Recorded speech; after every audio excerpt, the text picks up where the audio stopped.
Hello, my name is Robert Brooks. The term is 1506. The course is Application Deployment 2, and this is my Milestone 2 video progress walkthrough. First thing we're going to do is do an application walkthrough and look at some of the things that are different for Milestone 2 than Milestone 1.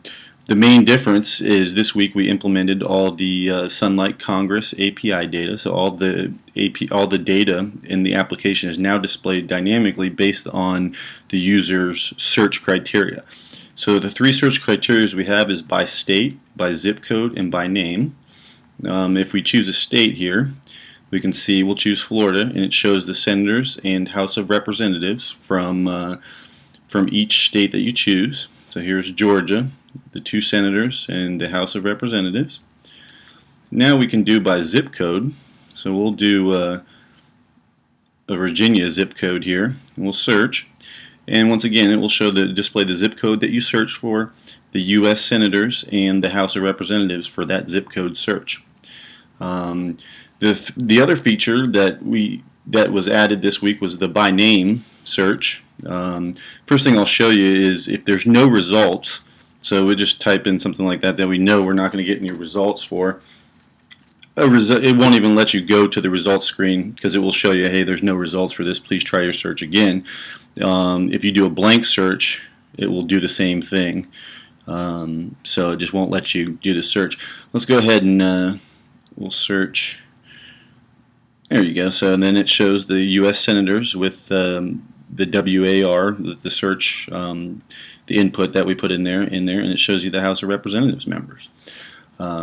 So it was all the functionality added this week is working. The only really thing left in the application is doing the actual detail page where we see the voting record, the biography, and everything else about the representative, and that will be implemented in the final milestone next week. When you click on a member, it will automatically launch their detail page. So there was a couple change requests this week, and most of them were, and all of them really had to do with the API. Instead of using the New York Times API, we decided to use the Sunlight Congress API for these pages. In the detail page, we're going to implement the New York Times API. Also, one thing I did, instead of having three different results screens for state, zip code, and by name, we submitted a change request and it was approved to just do one result screen for everything. So the state results screen is going to be the same as the zip code results screen. So it's all one result screen now, and it's the same as the name. So that was implemented successfully. Everything is working properly, and the application is on schedule to be released next week.